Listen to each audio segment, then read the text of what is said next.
seconds in, we realise this could get dangerous.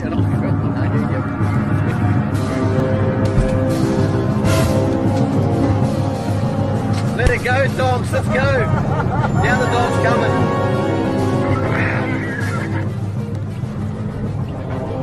Well, we're not sure what's going on here, but the Roo has the dog, not the other way around.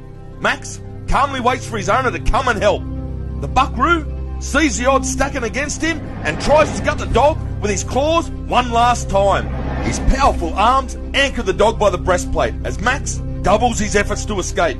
Finally, the Roo switches his attention to Tonks and sizes up the human to be his next victim.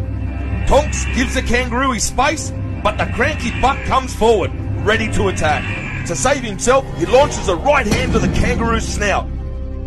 The punch swivels the Roo's head as he throws his claws out to grapple and gouge. Then,